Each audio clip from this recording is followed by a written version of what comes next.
Okay, welcome back to the online lecture. This is the last week of this semester, finally. Okay, and as you can see, now we have a different method, different technical methods to deliver this week's online lecture. Anyway, I hope you like it. Okay, so this week we will study chapter 39, and the title is More About Matter Waves. So remember that we have learned the matter waves in the previous chapter. So here we will continue to study it. Okay, let's begin by reviewing the last lecture.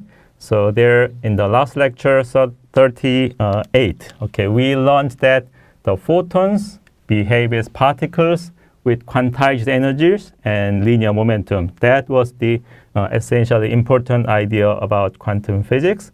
And we also learned that electrons are matter waves. So we learned that electron was a particle, but now we learned that electrons are matter waves, which can be expressed by the de Broglie wavelengths. Okay, and in doing so, we learned that these matter waves are actually probability waves, and if you take the square of it, it becomes the probability density, which actually represents how this matter wave exists in space. Okay, and finally, we learned the famous Schrödinger equation, which is useful when you try to know what this matter wave look like. Okay, and in this chapter, we will continue to study this matter wave and also try to learn what the Schrödinger equation gives you in 3 different cases.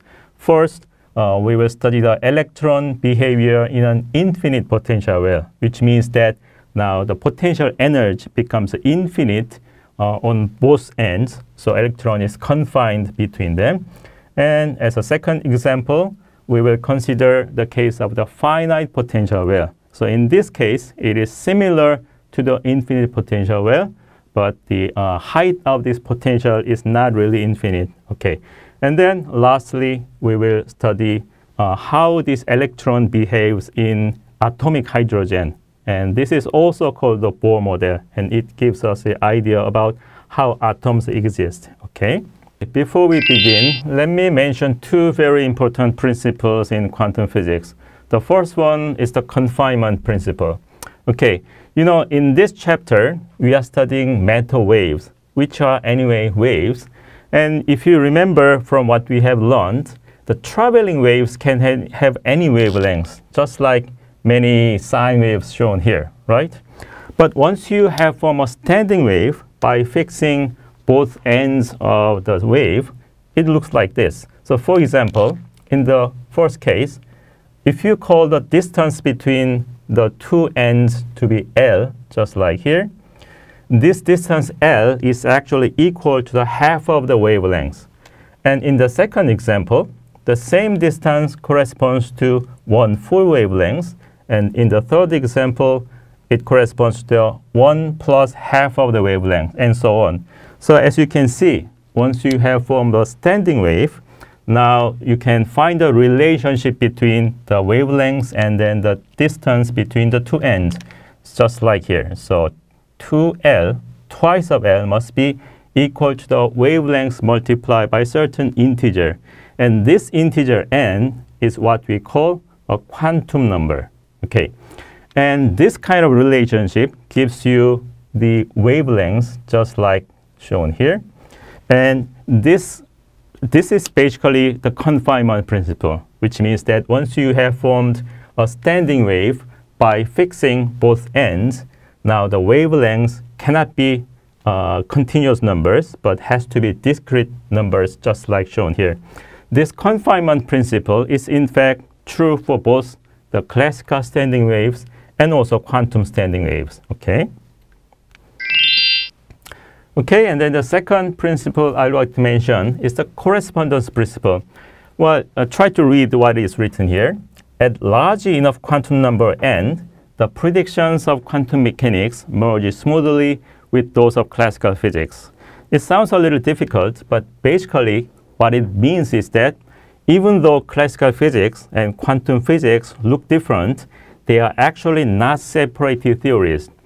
In fact, the classical physics is simply a large world version of quantum physics, while quantum physics correctly describes the physical world down to the small size limit. So they are actually coming from the same natural laws. Okay. Okay. Now, given those principles, now let's try to see what happens to the electrons' matter waves when we have a special case of infinite potential well. This is a very well-known problem, and it is also called the particle in a box. Okay. So what we mean by this infinite potential, well, it's just like this. This potential energy has to go into the Schrödinger equation, and then it is given as 0 inside the area between the 0 and L, which is just like the figure shown here. Okay, so inside the area which is between 0 and L, there is no potential, which means the potential is 0. And outside of this area, which is on the negative side of x, and also x being larger than L, the potential is actually infinite. So what it means by potential being infinite is that electrons cannot exist there. Okay, so that's why we call it a particle in a box. So electron will exist inside this box and cannot escape. Okay, so let's try to solve the Schrödinger equation in this case. And then if you remember from chapter 23, we learned that the general solution to the Schrödinger equation can be written in the exponential form like this. But we also learned that the exponential of the complex number can be changed into the sine function and also cosine function. And here, we will use this form of the sine function and cosine function instead of the exponential form, because it is simply easier. Okay, and then now what we want to do is we will use this type of general solution and try to find what it will look like inside this infinite potential well. So therefore, basically, what we have to do is we have to find what this A is and what this B is, and lastly, what this K is. Okay. Now, in order to do that, let's again go back to the confinement principle. According to the confinement principle, when x is equal to 0 here, the wave function must be 0. So therefore, actually cosine function cannot become 0 there. So therefore, which means that we need to use the sine function only. So as a result, now we can conclude that b must be equal to 0. And at the same time, on the right side here, now this wave function again has to become 0 on this side due to the confinement principle. So therefore, if you insert x equals L into the equation, this also has to become 0. So therefore, from there we can conclude that k multiplied by L must be integer multiplied by pi. So from there, we get the relation that this wavelength of this any standing wave inside this infinite potential well can be written this way. Okay, and then what will be the A? In fact, we already learned that if you take the square of this wave function, it gives the probability density function. And then if you integrate this probability wave function, probability density function over the entire area, it has to become 1, right? This is also called the normalization condition. And by simply performing numerical mathematical integration, we find that A must be equal to square root of 2 divided by L. Okay. Oops. Oh. And then now finally we can summarize that this wave function has the shape like this. So square root of 2 divided by L and sine of n pi divided by L multiplied by x. But this is only true within this range, which is actually inside this well over here. But there will be nothing over here and nothing over there. So therefore, outside of that area, the solution will become simply 0. Okay. Okay, we have just seen that the wave function of the matter wave can be written using the sine function inside the infinite potential well. And you know that some sine functions can be positive in certain area, but it can also be negative in the other area. So it is okay for wave functions to become negative. But now let's think about the probability density. Actually, it is the probability density function which actually represents the existence of these matter waves. So therefore, now probability density must be always positive. And so we calculate it by simply taking the absolute square of the wave function like this.